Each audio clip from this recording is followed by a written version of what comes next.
Hi, എല്ലാവർക്കും നമസ്കാരം. ഇന്ന് നമുക്ക് ഏറ്റവും നല്ലൊരു പ്രാണായാമം പഠിക്കാം. നാഡീശുദ്ധി പ്രാണായാമം എന്ന് പറയും. അതിന് നമ്മൾ നട്ടല് നേരെ ഇരുന്ന് സുഖകരമായിട്ടിരിക്കുന്നു, ഇല്ലെങ്കിൽ ചേറിലിരിക്കാം.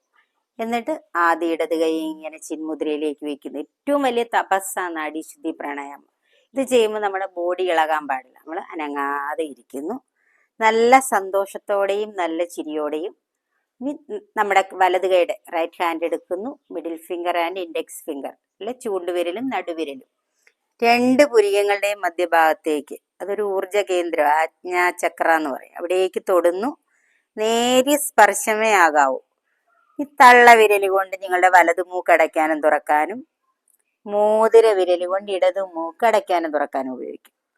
ആദ്യം നട്ടല് നേരെയാക്കി, മുഖം നേരെയാക്കി. ഇനി നല്ല ചിരിയോടെ സന്തോഷത്തോടെ ഇടതു മൂക്കിലൂടെ ആദ്യം ശ്വാസം പുറത്തേക്ക് വിടുന്നു. വീണ്ടും ഇടതു മൂക്കിലൂടെ ശ്വാസം അകത്തേക്ക് എടുക്കുന്നു. ഇടതു മൂക്ക് അടച്ചു. ആ റിംഗ് ഫിംഗർ കൊണ്ട് ഹോൾഡ് ചെയ്തു.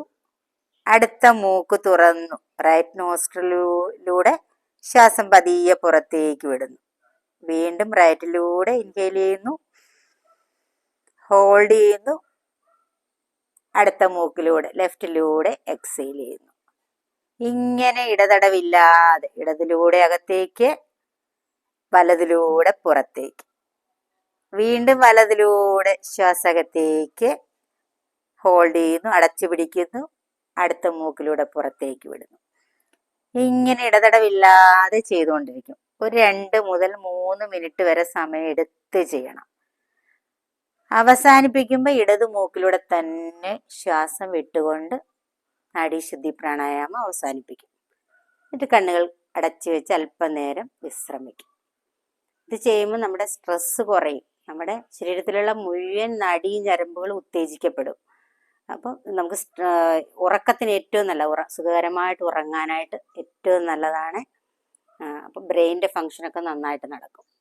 അപ്പം എല്ലാവർക്കും ഇത് ചെയ്യാവുന്നതാണ്. എല്ലാ ദിവസവും രാവിലെയും വൈകിട്ടും പരിശീലിക്കാവുന്നതാണ്. ഓക്കെ.